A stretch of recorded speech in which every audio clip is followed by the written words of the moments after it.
Nazir Shakil is a proficient dermatologist, often regarded as one of the best dermatologists in Karachi. She is a competent professional having expertise in a wide range of services. She has completed her MBBS from Dow Medical College in 2001 and MCPS Dermatology from College of Physicians and Surgeons. She is also a board certified dermatologist and permanent member of the pioneer and largest institute in aesthetic medicine, and that is the American Academy of Aesthetic Medicine.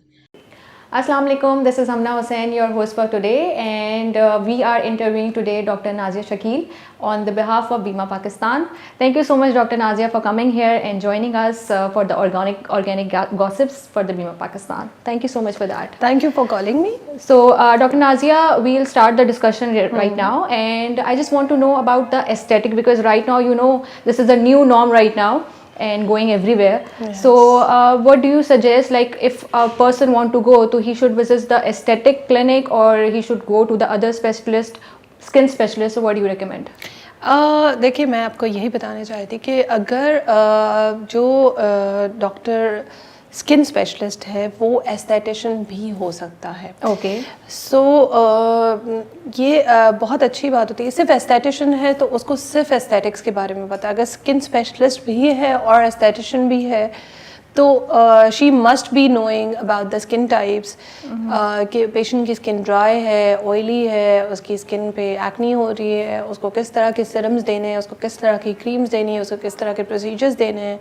Recommendation जो है वो different हो जाती है. और जो एस्थेटिशियंस होते हैं they don't know anything about that. They are just doing the procedures, so they don't know the skin types. So that is more beneficial if you go to a person or a doctor who is a skin specialist with a aesthetician degree. So that is more beneficial for a patient. ठीक मेरे हिसाब से. Of course. Obviously, but it depends on the patient, so it's advice.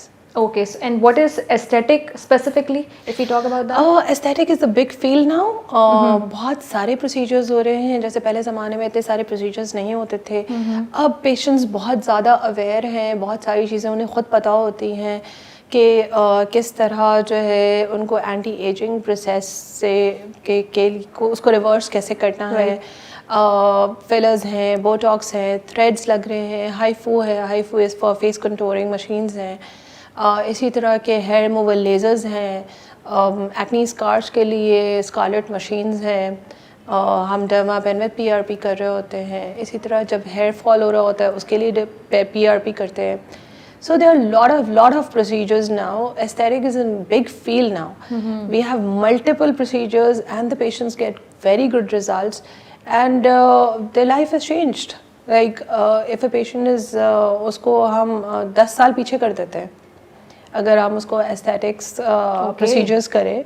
So the patient who comes to us at the age of 45, if he or she goes for the procedures, she can be 10 years younger than her age.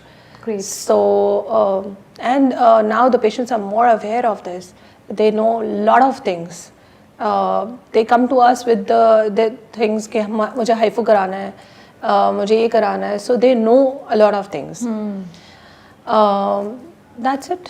ये aesthetics तो बहुत बड़ी field हो गई है अभी. Of course. Alright.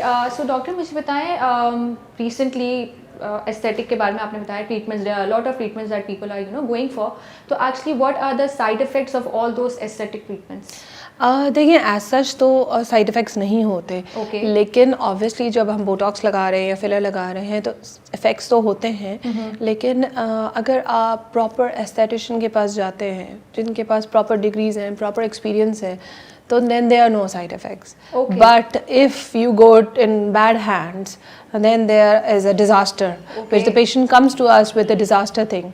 And they come with like black pigmentations on their face. So ऐसे तो बहुत सारे disasters हो सकते हैं. इसीलिए advice किया जाता है कि you should do your homework before going to the doctor. And if you're giving your skin, your face to a doctor, so आपको ये पता होना चाहिए कि वो डॉक्टर की डिग्री सर्टिफाइड है या नहीं है, उसका एक्सपीरियंस कितना है, वो कितना वेल नोन है अपने प्रोसीजर्स के लिए. Don't go to quacks. Obviously, this I can just advise to the patients. Of course, of course. So if we consider, because a lot of people are using formula creams right now, Yeah. because aesthetic के बारे में तो पता है बहुत सारे लोगों को, but they are not going for that actually. They are not aware of it fully, I would say.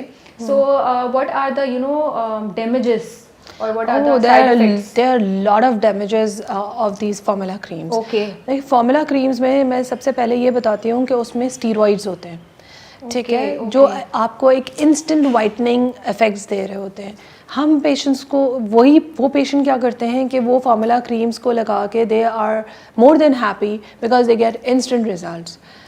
सो उसके जो साइड इफ़ेक्ट्स हैं वो रिवर्स पिगमेंटेशन होती है, ज़्यादा ब्लैकनिंग हो जाती है, आपकी स्किन बिल्कुल पेपरी थिन हो जाती है, sensitive to the sunlight, sensitive to the stove, इतनी ज़्यादा सेंसिटिव हो जाती है कि वो सिर्फ रेड रहते हैं और वो बोलते हैं कि हमें बर्निंग सेंसेशन हो रही होती है. And when they leave that formula cream, they have multiple issues on their face like acne, black pigmentation, and the sensitive skin. So obviously formula creams are not good at all. So you should go to a proper doctor for the creams they are prescribing you, which are steroids free. Okay, okay. So doctor आपने बताया कि formula products and creams के क्या side effects हैं. So like what we should go for, like if not formula product then what? अच्छा देखिए, formula products के अलावा बहुत सारी ऑर्गेनिक प्रोडक्ट्स भी आ रही हैं. अच्छा, लेकिन okay. उनका सबसे ज़्यादा जो प्रॉब्लम होता है कि वो स्लो रिजल्ट्स दे रहे होते हैं, लेकिन पेशेंट को इंस्टेंट रिजल्ट चाहिए. Exactly. सारा मसला यहाँ आ जाता है ना? हाँ, वो इनपेशेंट होते हैं. उनको हम बोलते हैं please be patient and relax करें, थोड़ा सा आप स्लो एंड ग्रेजुअल प्रोसेस पे जाएं ताकि वो लॉन्ग टर्म रहे, ना कि आपने जो है वो इमीडिएट इफ़ेक्ट्स पे आप गए और आपने अपनी स्किन को बर्बाद कर दिया और डिज़ास्टर में चेंज कर दिया. अच्छा, ऑर्गेनिक प्रोडक्ट्स में ऐसी बहुत सारी चीज़ें हैं जो बहुत अच्छे रिजल्ट्स दे रही होती हैं. मैं प्रोडक्ट्स के नाम नहीं लूँगी ऑब्वियसली, बट हम खाने पीने में भी ऐसी बहुत सारी चीज़ें यूज़ कर सकते हैं. जैसे हम बेरीज़ हैं, स्ट्रॉबेरीज़ हैं, अभी पोमेग्रेनेट है, ऑरेंजेस हैं, विटामिन सी का बहुत अच्छा रोल होता है फेस उसके ऊपर, स्किन के ऊपर. और दूसरा वो बहुत अच्छा ग्लोइंग इफ़ेक्ट दे रहा होता है. तो जो हम खाने पीने में भी अगर हम एंटीऑक्सीडेंट्स लें, दीज आर जो भी ये फ्रूट्स हैं, जो सिट्रस फ्रूट्स होते हैं, इन सब में विटामिन सी होता है और ये आपको इस तरह के जो आपके फ्री रेडिकल्स या टॉक्सिन्स होते हैं वो आपको बॉडी से एलिमिनेट करते हैं. सो वो मैं ज़रूर रिकमेंड करूँगी कि पेशेंट्स को ये ज़रूर लेना चाहिए एज इन फूड इनटेक.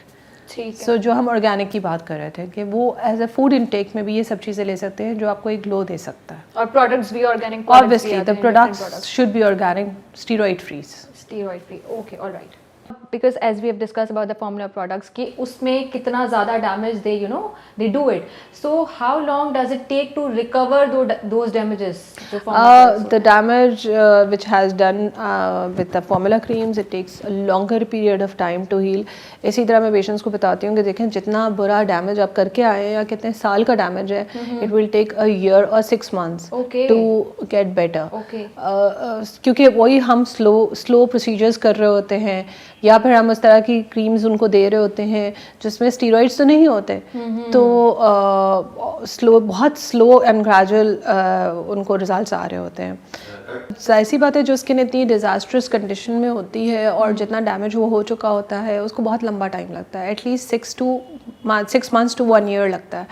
तो ऑब्वियसली हम पेशेंट को बोलते हैं कि इतना जब आपका स्किन बुरी हो गई है तो उसको slowly and gradually we do the procedures and give them इस तरह के जो लाइटनिंग क्रीम्स होती हैं जिनके अंदर ऑर्गेनिक प्रोडक्ट्स होते हैं. सो ऑब्वियसली वो टाइम लेता है.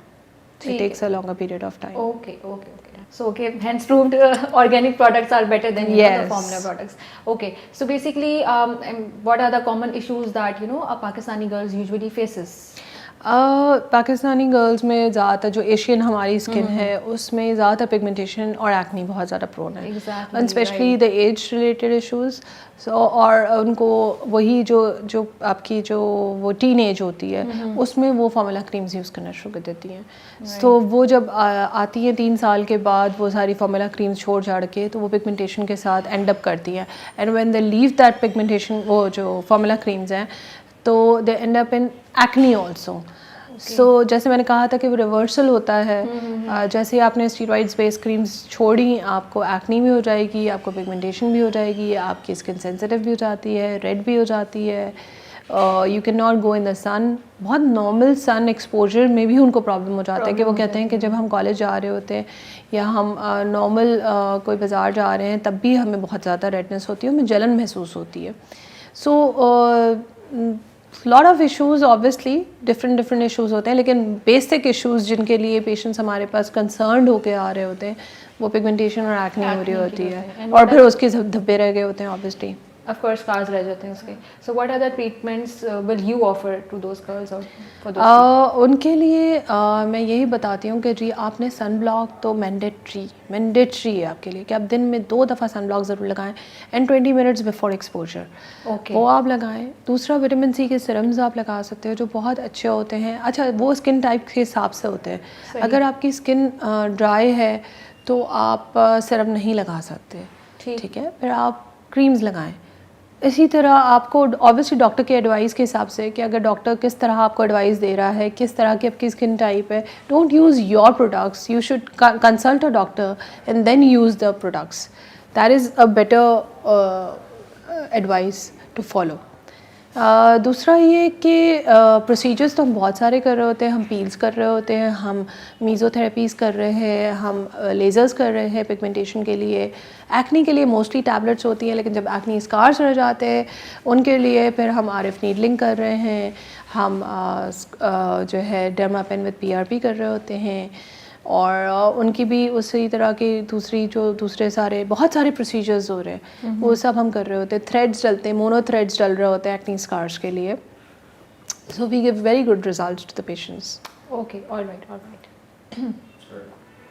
Okay, so doctor, what should be the skincare routine will you suggest should be for a housewife and for a working woman? Because दोनों का routine different होता है, एक का sun exposure ज़्यादा हो रहा होता है बनिस्बत उसका जो housewife है, तो दोनों के लिए like skin care routine आप क्या suggest करें? अच्छा, वैसे एक नॉर्मल बात है कि मैं ये नॉर्मल हाउसवाइफ्स को भी रिकमेंड कर रही होती हूँ कि वो सन ब्लॉक लगाएं, एज इन उनका obviously heat exposure to the stove is more in comparative to the working women, लेकिन उनका सन एक्सपोजर ज़्यादा है, सो इट्स बेटर कि दोनों वो सन ब्लॉक लगाएं। अच्छा, और वही 20 मिनट्स बिफोर एक्सपोजर लगाएं। A good moisturiser, a good face wash off your skin type, जो आप स्किन टाइप आपकी स्किन है, आपकी ऑयली स्किन है तो आप उस तरह के फेस वॉश यूज़ करें जिसमें सैलिसाइलिक वेस्ट है और ओवर ड्राई ना कर दे आपकी स्किन को। और अगर आपकी ड्राई स्किन है तो आप उस तरह के करें कि जिसमें ये सब चीज़ें ना हो, इंग्रेडिएंट्स ना हो, और मॉइस्चराइज़र आप यूज़ करें, उसके बाद आप सन ब्लॉक लगाएं। तो ये आपका मॉर्निंग रूटीन होता है। जो आपका नाइट रूटीन होता है, नाइट रूटीन में नॉर्मली वही फेस वॉश आप करें, मॉइस्चराइज़ करें, और इस तरह के सिरम्स, इस तरह की क्रीम्स जैसे आपकी एज के हिसाब से आप लगाना शुरू करें। जिन पेशेंट्स को एक्नी हो रही होती है तो हम उस तरह के सिरम्स दे रहे होते हैं जो मेडिकेटेड होते हैं। अगर एजिंग के लिए आप लगा रहे हैं तो आप विटामिन सी के सिरम्स लगा सकते हैं, रेटिनॉल के सिरम्स लगा सकते हैं, एंटी एजिंग क्रीम्स आती हैं वो आप लगाएं।